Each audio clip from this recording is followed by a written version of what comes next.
ETF index mutual funds నేర్చుకుని stock మార్కెట్లో రాణించాలనుకుంటున్నారా? వెంటనే ఈ నెంబర్కి కాల్ చేయండి.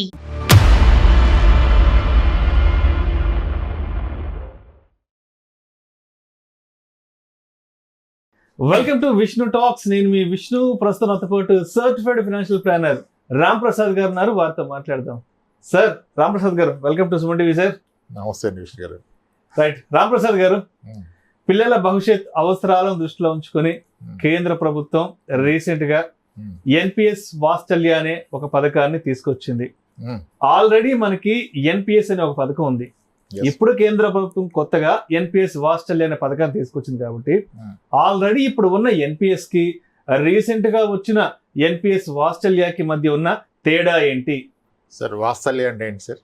ప్రేమ, మమకారం కదా. అది ఉంటే దీంట్లో పెట్టమని కదా దాని అర్థం. ఒక విషయం అర్థం చేసుకోండి, మన పిల్లల మీద పరయోడు గౌడకు ప్రేమ ఉండదు కదా.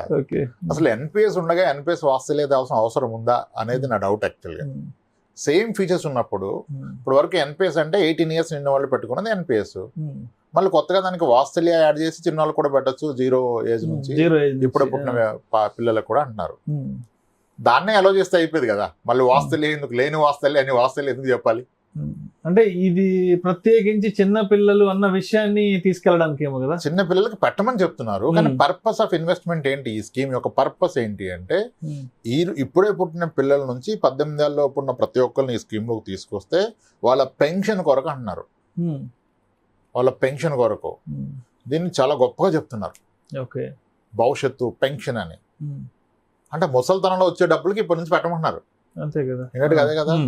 అసలు ఒక పిల్లోడి జీవిత కాలంలో అతని జీవితంలో ఉన్న డిఫరెంట్ స్టేజెస్ ఉంటాయి కదా, డిఫరెంట్ ఫేజెస్ ఆఫ్ లైఫ్ లో ఏది మోస్ట్ ఇంపార్టెంట్? ఆయన ఎడ్యుకేషనా, ఆయన పెన్షనా? మీరు ఎడ్యుకేషన్ ఇస్తే పెన్షన్ ఆయన సంపాదించుకుంటారు. దీంట్లో డ్రాబ్యాక్ అనిపిస్తుంది నాకేంటంటే, ఇది వృద్ధాప్యంలో 60 ఏళ్ళు వచ్చాక పెన్షన్ గా వస్తుంది, కానీ ఈ మధ్యలో వచ్చే అవసరాలకు కానీ ఎడ్యుకేషన్ కానీ పనికిరాదు. అదేంటి సార్ అది? పనికి రాదు ఇన్ ద సెన్స్, ఇది 60 ఏళ్ల వరకు లాక్ ఇన్. ముందుగా ఏం చెప్పారు, ఈ రోజు పుట్టిన పిల్లల నుంచి 18 ఏళ్ళలోపు ఎంటర్ అవ్వచ్చు. మీకు ఈ 18 ఏళ్ల లోపు ఎప్పుడైనా డబ్బులు తీయాలనిపిస్తే మీరు పెట్టిన పెట్టుబడిలో 20% మాత్రమే తీయగలరు. 20%. దానికి కండిషన్స్ మీరు ప్రూవ్ చేసుకోవాలి. పెద్ద జబ్బు వచ్చిందని, ఎడ్యుకేషన్ కానీ ప్రూవ్ చేసి తీయాలంటాడు 3. అవి ప్రూవ్ చేసి తీసే లోపల నిజంగా జబ్బు వస్తే జబ్బు ఆగదు కదా, సో దానికి పనికిరాదు. అయినా మీ కాంట్రిబ్యూట్ చేసిన అమౌంట్లో 20% ఫండ్ వాల్యూలో కూడా కాదు. అండ్ 18 ఏళ్ళు నిండగానే మీకు ఒక అవకాశం ఇస్తారు. మీరు ఇక్కడితో విత్డ్రా చేసుకుని వెళ్ళిపోతారా, కంటిన్యూ చేస్తారా? అది కూడా విత్డ్రా చేయగలిగింది 20%. పూర్తిగా విత్డ్రా చేయాలంటే ఆ రోజు వరకు మీరు పెట్టిన అమౌంట్ ఫండ్ యొక్క వాల్యూ 2.5 lakhs బిలో ఉండాలి. 2,50,000 ఒక్క రూపాయి ఉందనుకోండి, మీరు తీయలేరు డబ్బులు. అప్పుడు 20% తీయాలి. తీసి విత్డ్రా చేస్తే 20% మీకు వస్తుంది. 80% యాన్యుటీ ప్లాన్కి వెళ్తుంది. యాన్యుటీ ప్లాన్ అంటే ఏంటి? సంవత్సరానికి 6% 5% యాన్యుటీలు ఉన్నాయి ఈరోజు. అది ఎవరు ముక్కులో పెడతారు సార్? దేనికి పనికి వస్తుంది? సరిపడదు కదా. సో నా మనీ బ్లాక్ అయిపోతుంది. అప్పుడు Tier 1 అకౌంట్గా కన్వర్ట్ అవుద్ది. రెగ్యులర్ ఎన్పిఎస్ లాగా Tier 1 అకౌంట్ అంటారు. Tier 1 అకౌంట్గా కన్వర్ట్ అవుద్ది. ఇంకా అక్కడ నుంచి 60 ఏళ్ల పాటు పెడితే, అంటే అప్పటిదాకా మనం పెడితే అప్పటి నుంచి పిల్లలు పెట్టుకుంటారంట. పిల్లలు పెట్టుకుంటే అవి గుడ్లు పెట్టి 60 ఏళ్ళకి అద్భుతం జరిగిపోద్ది అంటారు. అంటే ఇప్పుడు అట్లా కదా రామప్రసాద్ గారు, ఇప్పుడు 1000 రూపాయలు పెట్టుకుంటూ పోతున్నాము, 12% చొప్పున ఇస్తామంటున్నారు. 60 ఏళ్ళకి ఇస్తానంటలేదు. ఎన్పిఎస్ కదా by default. 75% equity, remaining date to government bonds, corporate bonds, alternate investments ఉంటాయి. వాళ్ళు రావచ్చు అగ్రెసివ్ పెడితే. అదే. సో ఆల్మోస్ట్ ఒక 7 కోట్ల వరకు రావచ్చు కదా. 7 కోట్ల వరకు 1000 రూపాయలు నెలకి పెడితే, అంటే దీంట్లో మినిమం సంవత్సరానికి 1000 రూపాయలు. సరే, కొందరు స్ట్రెస్ తీసుకొని నెలకు 1000 రూపాయలు పెట్టారు అనుకోండి, ఇప్పుడే పుట్టిన అబ్బాయికి 60 ఏళ్ల పాటు పెడితే 12% వస్తే 7 కోట్లు వస్తాయి. అంటే 7 కోట్లు ఏమి చిన్న అమౌంట్ ఏం కాదు కదా. 7 కోట్లు అనేది పెద్ద కార్పస్ కదా. ఇదే ఎందుకు రామప్రసాద్ గారికి 7 కోట్లు అనేది పెద్ద అమౌంట్ కనిపించదు? చెప్తాను, ప్రూవ్ చేస్తా. దీన్ని 7 కోట్లు చెప్పారు, 12% రిజిస్ట్రేషన్ తీసి 60 ఏళ్ళకి 1000 రూపాయలు వేసైపోయినాయి. 14 తీస్తే 30 కోట్ల పైన వచ్చింది. అసలు నాకు ఒక విషయం చెప్పండి, 60 ఏళ్ల తర్వాత ఒక బాబు ఇప్పుడే పుట్టాడు సార్, పాప బాబు ఈ సెప్టెంబర్ అక్టోబర్ లో పుట్టారు. 2024 అక్టోబర్ నవంబర్ అనుకున్నాం. నెలకు 1000 రూపాయలు మనం స్టార్ట్ చేసాం, 60 ఏళ్ల పాటు పెట్టాం.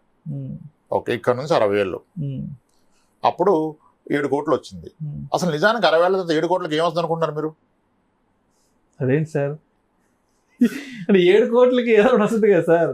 7 కోట్లకి కరెక్ట్ గా చెప్తాను అర్థమయ్యే లాంగ్వేజ్ లో 10 గ్రాములు బంగారం వస్తుంది, తులం బంగారం వస్తుంది.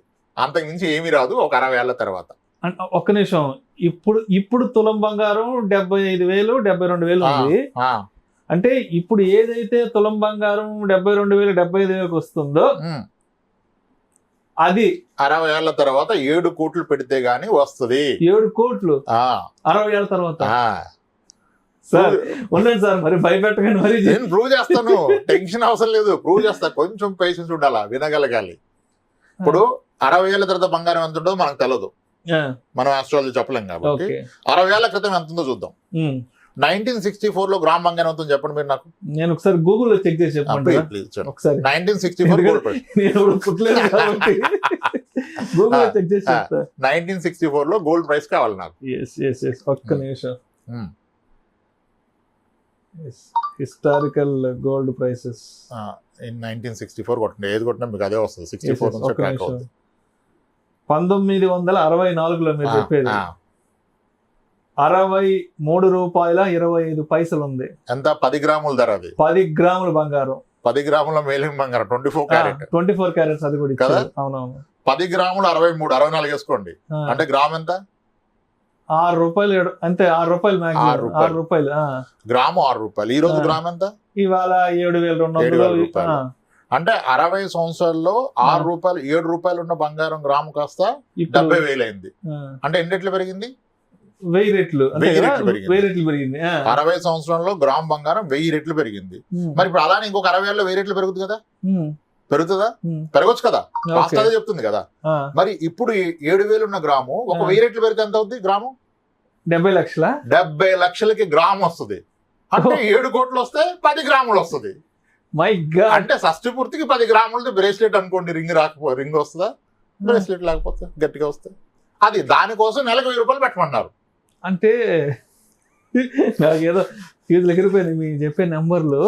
ఇప్పుడు మనం ఏదైతే 10 గ్రాములు 70-75 వేలకు కొంట ఉన్నది, ఒక 60 ఏళ్ళ తర్వాత ఎంత అవుతుంది అన్నారు? 70 లక్షలు పర్ గ్రామ్ అవుతుంది. 7 కోట్లు అవుతుంది. 7 కోట్లు అవుతుంది. గ్రాము 70 లక్షలు. ఇప్పుడేమో 7,000. 1000 రెట్లు. ఇది నమ్మొద్దు, నేను నమ్మని ఎవరిని కోరట్లా. అంటే ఇప్పుడు దీని మీద వచ్చే 7 కోట్ల రూపాయలు ఆ రోజు ఒక ఉంగరం కొనుక్కోవడానికో అంతేనా? ఒక ఉంగరం కొనుక్కోవచ్చు, అంతే కదా? కానీ దాన్ని ఎంత గొప్పగా చెప్తున్నారు. సంవత్సరానికి 12,000, 60 నెలలు కడితే ఇంచుమించుగా మీరు కట్టేది ఎంత? సంవత్సరానికి 12,000, 60,000 అంటే 7 లక్షలు కడితే మీకు 7 కోట్లు వచ్చేస్తుంది అన్నారు. సార్ ఇప్పుడు నేను ఒక విషయం చెప్తా. చెప్పండి. రామ్ ప్రసాద్ గారి గురించి అందరు అనుకునే విషయం ఇది. రామ్ ప్రసాద్ గారు పెద్ద పెద్ద వాళ్ళకి పనికొచ్చే విషయాలు చెప్తారు, పెద్ద పెద్ద నెంబర్లే చెప్తాడు. ఈయన చిన్న చిన్న వాళ్ళకి, చిన్న చిన్న వ్యాపారాలు చేసుకునే వాళ్ళకి, అలాంటి వాళ్ళకి రామ్ ప్రసాద్ గారు ఏం చెప్పరు అంటుంటారు కదా. సార్ నేను నిజం చెప్తున్నాను సార్, అసలు ఏం జరుగుతుందో చెప్తున్నా. పెద్ద చిన్న ఉంది అంటే ఎక్స్పెక్టేషన్ రైట్ పెట్టుకోండి. అవును సార్. ఇప్పుడు నెలకి లక్షలు ఇన్వెస్ట్ చేసుకునే వాళ్ళకి ఏదో సార్ బాగానే ఉంటుంది కదా. ఇటువంటి స్కీమ్స్ లో లోయర్ ఇన్కమ్ వాళ్ళు పెట్టడమే తప్పు సార్. ఈజీగా ట్రాప్ చేయొచ్చు. విషయం చెప్తున్నాను. ఇప్పుడు సీజనల్ ఫీవర్స్ వస్తున్నాయా గత 3 నెలలుగా? అంటే మాకు వచ్చే హెల్త్ ఇన్సూరెన్స్ క్లెయిమ్స్ లోనే కొన్ని 10ల కొద్దీ డెంగ్యూ కేసులు మేము చూసాం క్లెయిమ్స్. ఓకే, ఇప్పుడు మనకి సుకన్య సమృద్ధి ఉంది కదా, అది కూడా లాక్ ఇన్. ఇటువంటి స్కీమ్స్ లో పెట్టుకున్నప్పుడు ఒక పిల్లోడి పేరు మీద 3 లక్షలు జమ చేశారు ఒక వ్యక్తి. 12 ఏళ్ల పిల్లోడికో, కూతురుకో, కొడుకో పేరు మీద 3 లక్షలు ఉంది. కానీ నీకు లిక్విడిటీ లేదు, రాదు. వీడికి జ్వరం వచ్చింది. ఇప్పుడు డైలీ వేజ్కి వెళ్ళే వాళ్ళకి, చిన్న చిన్న పనులు చేసే వాళ్ళకి ఆ జ్వరం వస్తే 30-40 వేలు ఖర్చు పెట్టే స్తోమత ఉండగా ఇగ్నోర్ చేస్తారు. ఎంతవరకు మెడిసిన్ అది వికటిస్తే చాలా జరిగిన ఇన్సిడెంట్స్. మీరు ఇక్కడ కూర్చొని మనం మాట్లాడుతున్నాం. మీరు రిమోట్ ఏరియాస్కి వెళ్తే జ్వరాల వలన చనిపోయిన 16 ఏళ్ళ పిల్లలు 100 మంది ఉన్నారు సీజన్లో. ఎవరు ఎక్కడ చూపించారు. ఎందుకు?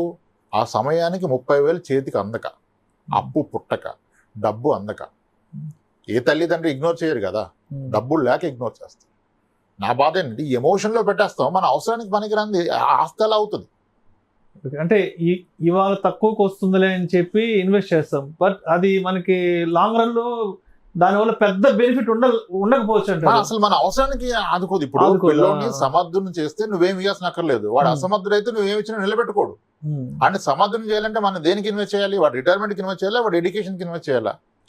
వాడికి మంచి ఎడ్యుకేషన్ ఇవ్వాలి, వాడికి చదివిస్తే తర్వాత డబ్బు ఈ రోజు పెట్టాలి, ఈ రోజు దాచి ఆ రోజు ఆయన తింటాడంటే అప్పటికి నువ్వు కూడా ఉండవు కదా. 60 ఏళ్ళకి షష్టిపూర్తికి వచ్చే డబ్బుల గురించి వాస్తల్య షష్టిపూర్తి.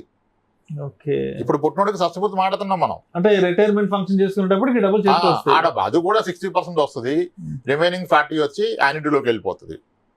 7 కోట్లు వస్తుందా? రాదు కదా. ఆ 4,20,00,000 ఎంతో వస్తుంది అంటే అప్పుడు నిజమే కదా, 10 గ్రాముల బంగారం రాదు కదా సార్. ఓకే, అది అంటే ఎమోషన్ బాగుంటది, ఫంటాస్టిక్ సూపర్. ప్రతి ఒక్కళ్ళు డిసిప్లిన్ వస్తుంది. నువ్వు ఇన్వెస్ట్ చేస్తే వాడికి ఎందుకు వస్తాయి డిసిప్లిన్? ఫైనాన్షియల్ నాలెడ్జ్, డిసిప్లిన్ ఎక్కడి నుంచి వస్తాయి? నువ్వు డే అవుట్ యాక్టివిటీస్ నేర్పిస్తే వస్తుంది కానీ డిసిప్లిన్. నీ పేరు మీద 1000 రూపాయలు పెడతానా డిసిప్లిన్ వస్తుందా? కదా.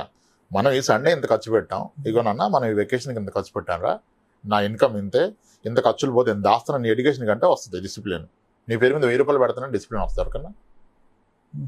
అది చెప్పండి బాగుంటాయి, ఫంటాస్టిక్ సూపర్ ఫ్యాబులస్, ఇది మిస్ కావద్దు, కేంద్ర ప్రభుత్వం ఇచ్చిన అది ఇది అంటున్నారు. ఏమీ లేదు అక్కడ అసలు. అంటే మేబీ అది ఎన్పిఎస్ ఈక్విటీ పార్టిసిపేషన్ కదా, గ్రేట్ కాంపౌండింగ్. కానీ నీకు టైంకి పనికిరంది ఏదైతే ఏం లాభం? సరే, ఇప్పుడు ఇదైతే టైంకి పనికిరాదు అంటున్నారు, దీనివల్ల జీవితంలో అద్భుతాలు ఏం జరగమంటున్నారు, దీనివల్ల జీవితాలు ఏం మారిపోమంటున్నారు కదా. అంటే మరి ఇది కాకుండా అంటే వేరే బెటర్ ఆల్టర్నేటివ్స్ ఏమున్నాయి ఎన్పిఎస్ వాత్సల్య కాకుండా? ఇప్పుడు మీరే చెప్తున్నారు దీంతో ఏం జీవితాలు ఏమి ఉద్ధరించుకోలేము అంటున్నారు కదా, మరి ఏంటి దీనికంటే బెటర్మెంట్? మరి ఏమైనా చెప్పగలరా మీరు? ఫస్ట్ ఆఫ్ ఆల్ వేసేసరిగా మీరు ఓకే చెప్దాం. ఇప్పుడు 12% వచ్చి అవసరానికి పనికిరాని దానికన్నా 7% వచ్చి అవసరానికి ఆదుకునేది బెస్ట్. దానికి మనకు 100 ఆల్టర్నేట్స్ ఉన్నాయి. Postal schemes, cooperative banks, small finance banks లో కూడా 7% వస్తుంది, అవి పెట్టుకోవచ్చు. మీ టైంకి ఎప్పుడైనా తీసుకోవచ్చు. పీపీఎఫ్ కూడా వస్తుంది పార్షియల్గా, పీపీఎఫ్ లాంటివి పెట్టుకోవచ్చు కదా. అంటే అవి వస్తాయి, ఇది అవసరానికి రాదు. ఇంకా ది అల్టిమేట్ సొల్యూషన్ ఏంటి దీనికి బెస్ట్ ఏంటి అంటే, ఇప్పుడు మీరు ఎన్పిఎస్లో ఇన్వెస్ట్ చేస్తే 75% ఈక్విటీ వెళ్ళొచ్చు అని అగ్రెసివ్ కేసులో. అక్కడ 2 చాయిస్లు ఉంటాయి కదా, ఆటో చాయిస్. అట్లా మీరు అలా తీసుకుంటే మాక్సిమం 75% ఈక్విటీ పార్టిసిపేషన్, కానీ 60 years లాక్ ఇన్. దీనికి అద్భుతమైన సొల్యూషన్ ఏంటంటే, చెప్పాల్సి వస్తుంది మీరు అడిగారు కాబట్టి, మనకి మ్యూచువల్ ఫండ్స్ లో చిల్డ్రన్ బెనిఫిట్ ఫండ్స్ అని ఉన్నాయి. Children benefit funds and mutual funds, which are hybrid schemes. Equity exposure max 65 ఉంటుంది. 65 equity exposure, remaining debt and equity. అలా మీకు పిఎఫ్ఆర్డి అప్రూవ్ చేసిన ఫండ్ హౌస్లోనే 5 ఫండ్ హౌస్లు చిల్డ్రన్ ఫండ్స్ నడిపిస్తున్నాయి. HDFC children fund, ICICI children fund, SBI children, Magnum children benefit fund, Axis children fund, UTI children fund, Tata children fund నడుస్తున్నాయి. ఇవి ఎవరు చెప్పరు, ఇవన్నీ హైబ్రిడ్ ఈక్విటీ. వీటిలో oldest funds HDFC and ICICI 2001 లో స్టార్ట్ అయినాయి. టిల్ డేట్ అవి ఇచ్చిన రిటర్న్ ఎంత తెలుసా? Average CAGR, hybrid fund not equity, 16% ఇచ్చేసారు ఈ 2 ఫండ్. 16% సిఏజిఆర్ పర్ ఇయర్ ఇచ్చినాయి. 16% అంటే మనం మామూలుగా 12 to 15 చెప్పుకోవడమే. హైబ్రిడ్ ఫండ్ 16 ఇచ్చింది సార్. ఇప్పుడు అందరూ మళ్ళీ కొంతమంది దీనికి ఆల్రెడీ ఇండెక్స్ లో పెట్టే 12% ఇండెక్స్. ఈ hybrid funds always wheat in index with 60%, 65% exposure in equity.